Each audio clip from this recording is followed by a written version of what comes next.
Well, good morning, lovely ladies and gentlemen. Steve and Gabriella Collins coming to you from beautiful, bright, shiny San Antonio, Texas. The second most powerful, passionate, and purposeful coach and speaker in the world. I thought she was going to say it. That's okay. A slight delay is not a denial. Hope you guys are having a fantastic morning today. We're trying this new weird thingy that may fall just like it did, which is what Gabriella was pretty sure was going to happen. So she said, hey, Dad, I'll just hold it because this thing's a pain in the butt. Well, good morning again, ladies and gentlemen. Did you know that God has many names? A lot of people are unaware that God has many different names. He is known as Jehovah Jireh, the Lord who provides. He's known as Jehovah Rapha, the Lord who heals. All kinds of different derivatives of his name that distinguish a characteristic of his nature. And one of the most brilliant questions I've ever heard anybody ask in the midst of your blessing, in the midst of your trial, in the midst of your good times, in the midst of your hard times, even in the midst of the darkest seasons of your life, there is a brilliant question that you can ask. Not why. Why is never the question when we're dealing with a God who is beyond human comprehension. Why is never the question. This is the great question. Who, Father, who do you want to be for me in this situation? Who do you want to be for me in this situation? What nature of your personality, what characteristic of your divine nature would you like to reveal to me in this situation so that we can deepen our relationship in the midst of this situation? Does he need to be your provider in this situation? Does he need to be your healer in this situation? Does he need to be your comforter in this situation? Does he need to be your wisdom, your direction, your coach? Who do you want to be for me in this situation is always the question, not why is this happening to me? Why did this happen? In fact, the title of today's video is One of God's Name is Something. One of God's name is something. And you might mean, well, what do you mean by that, Steve? Well, I'm going to tell you, for those of you who may have had a religious experience of going to church or having the sad experience of talking with granola people.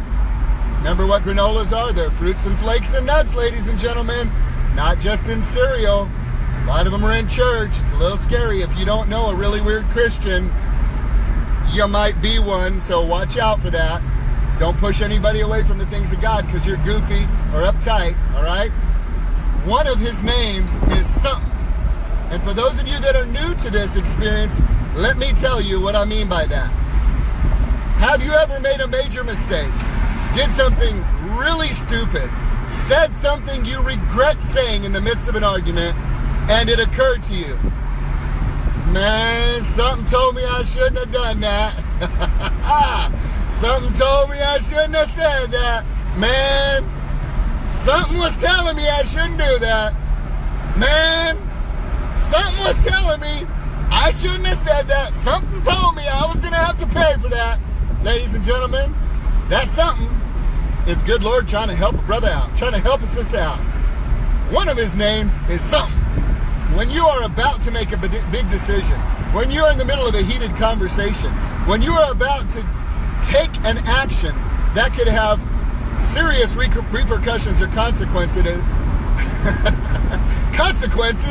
not consequences, when you're about to make a decision that could have serious repercussions or consequences, something is going to help you. Something's going to tell you, I don't think this is a good idea. I don't think this is a good idea. Now, many times you will learn to distinguish over time the difference between the good something and the fear something. Because fear doesn't sound bold and courageous and Spartan-like powerful. Fear's like, well, no, you can't do well, I might get hurt if I do that. Well, what if she says this, or what if he thinks that about me? Well, what? That ain't the something you need to be listening to. That's a nothing. God's voice ain't nothing. God's voice is something. When something's telling you, you know what, you got this.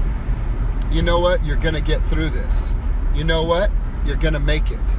You know what, you're bigger than this situation, and you and I together, we got this. You know what, everything is going to be all right. Everything is going to be all right. When you hear that voice, that's something. Something telling you everything's going to be okay. Something telling you everything's going to be all right. Something telling you you're going to make it. Ladies and gentlemen, one of his names is something. So I'm going to ask you to learn to condition yourself.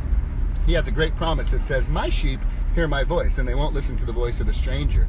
You will learn to distinguish the more you tune into that little something something that you begin to hear. And let me give you a great example. If anybody's ever been to a mall during Christmas time and you have little childrens, you know, because I got like 7 of them, you can be in a crowded mall with screaming people everywhere, but you let your little baby say, Mommy! Daddy! I don't care how many hundreds of voices are clamoring in the midst of the music and the tassels and everything going on in a crowded mall. You will hear your baby's voice because you've trained your ear to it. Ladies and gentlemen, something's trying to tell you everything's going to be all right. Something's trying to encourage you to take that next step. Something's trying to inspire you to go a little bit further. Something's trying to give you the courage that you need to make the big decision. Something's got your back. And one of God's names is something. I pray you learn to listen and follow today. Have a great day, guys.